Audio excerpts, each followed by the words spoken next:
Welcome. Dealing with abandonment. It's a tough one. Many of us, not all of us, but many of us have felt abandoned in one way, shape or form throughout our lives. Many of us have experienced abandonment from a young age. We haven't felt connected. We haven't felt that we've been seen. Our voices have been drowned in the confusion, in the clutter in our environment. People that were meant to look after us, or so we understood or felt that, maybe even innately knew that. People that were meant to be there for us just couldn't be there for us. They had their own pain, their own wounding to deal with, their own challenges and difficulty, and they just couldn't show up for us. And we felt abandoned, we felt alone, we felt isolated. It's interesting, this concept, this very real thing of abandonment as well.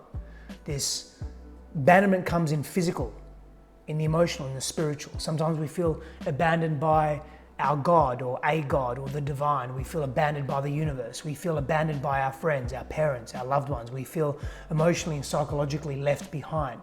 We feel we're not enough, smart enough, wise enough, capable enough to catch up to the status quo. And we feel left out. If you feel left out, if you feel isolated, if you feel alone, you're probably feeling abandoned. Now, why am I doing this video on abandonment? Two reasons. One, because I received a question from a follower on abandonment in intimate relationship. And it's a beautiful question. And she has so much awareness in this question that she's asked, but also I feel we are abandoning much of the old ways right now, right in this moment, in this era that we are moving through. This time of our lives is a global community that collectively we are contributing to, we are co-creating. And there is much of our lives that we are moving through. And we are letting go. And when we let go of old stuff, we are abandoning, we are releasing, we are moving away from. And so the question must be asked, is it healthy to abandon something that no longer serves us? And how do we also deal with abandonment if we feel that we've been abandoned? Some of us right now are feeling that we are being abandoned by our family and friends simply because we're not close to them and we're almost not allowed to be with them. So that's something to think about. Some of us feel abandoned by our leadership, by our governments, by the collective. Some of us feel that we are now feeling the guilt and the shame of abandoning Mother Earth in different ways. Interesting. I want to read this question out to you. I'm going to unpack it a little bit and we'll go a little bit deeper. Bear with me. Hi Stephanos, thank you for your service. Thank you for your work. I'm watching and following your posts. Really amazing. Thank you. In one of the recent videos, you spoke about choosing partners based on healthy or unhealthy decisions that we make. I'm just coming out from a marriage with an addicted person. By chance, I then slipped into another partnership, sexual, but still part of my patterns. And I know that there is a deep longing inside of me to share myself and my essence with someone, but always choosing the quote unquote wrong partner. I'm coming from a place where I was abandoned as a child and this hurt my soul tremendously. I don't know how to heal. Now, to be in solitude for a while, trying to build up first a relationship with myself, but I truly don't know how to heal that wounded, abandoned child inside of me. Every time when a partner chooses to leave, it feels like a death or a fear to me, or a fear of death. Do you have a piece of advice? How can I brighten up my inner queen? Be blessed.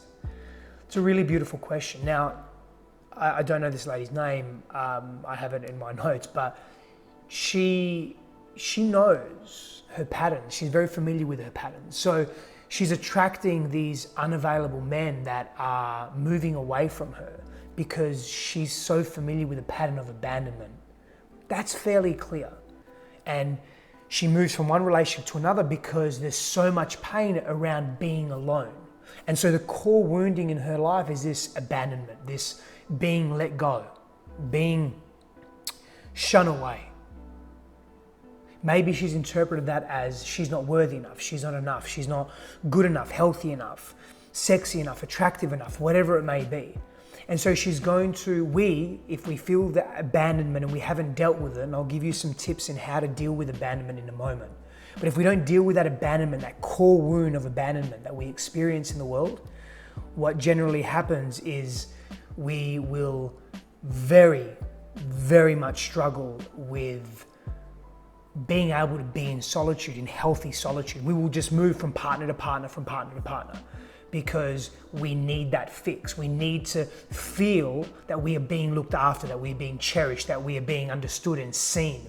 Basic fundamental human needs, right? And so the opportunity, and she has great awareness about who she is and her patterns of abandonment. Now, to break that pattern, she's choosing to be in solitude.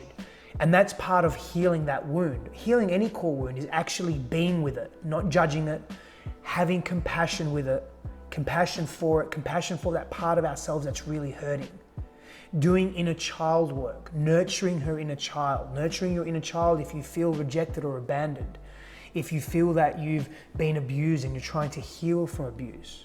It's very, very important to move into that place of doing inner child work, nurturing and talking to your inner child on a regular basis, daily basis, asking that little girl or boy inside of you, what do they need?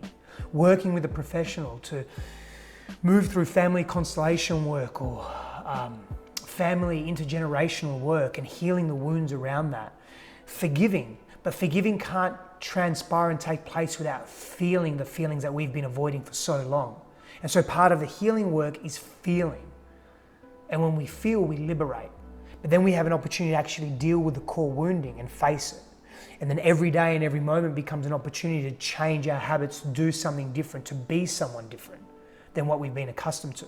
Because if we're being someone different, if we're feeling differently in the world, then we're going to experience a different result. We're going to experience a different sense of self. We're also going to attract and magnetize new relationships. I also have a feeling that this woman maybe has been abandoned by the masculine, and hence why she keeps going into relationship after relationship after relationship. And maybe that abandonment from the masculine means that she wants to be near men because maybe she is so convinced that seeking that approval of the father and not being abandoned by the father figure, the masculine energy, that supportive structural energy in her life, would give her freedom and an ability to feel love, self-love. The truth of it is we are responsible for our self-love. And maybe as part of that healing, she was able to be more self-reliant and create structure and routine in her life that was safe for her. That when she felt unsafe, she went to herself, her own inner masculine, the voice inside of her that represented safety and stability and structure and presence and consistency. And she would come back and reassure herself and surround herself in a familiar environment, maybe do some soft breathing, tell herself that she is safe, repeat those words as many times as she needs to. And that would help bring her out of a fear of perpetual abandonment and into self. And she can do that, you can do that, doesn't matter what gender you are. But it's about coming deeper into self. And so dealing with the fear of abandonment requires us to go within ourselves, but to also seek healthy support outside of ourselves. That's super, super important. It's a big part of actually feeling like we are deserving of love. Self-love practices, reminding yourself how beautiful you are, how amazing you are, being grateful, expanding that energy, surrounding ourselves with people that elevate us, but also putting ourselves into elevated states such as gratitude, awe, inspiration, joy, happiness. So creating moments and experiences in our lives that really reflect that. And knowing that you are enough as you are, and no one can heal you or fix you. No one can give you the magic pill, but you are responsible. And you are also empowered. And so there are gifts in every experience that we have, and sometimes we can't see them, we can't feel them or experience them in that moment. However, later, once we do the deeper inner work, they open themselves up to us because we are open and more receptive to experience and feel. So abandonment needn't debilitate us individually or collectively, but it can help expand us. Power and blessings to you people. Thank you. I love you and I'm here for you.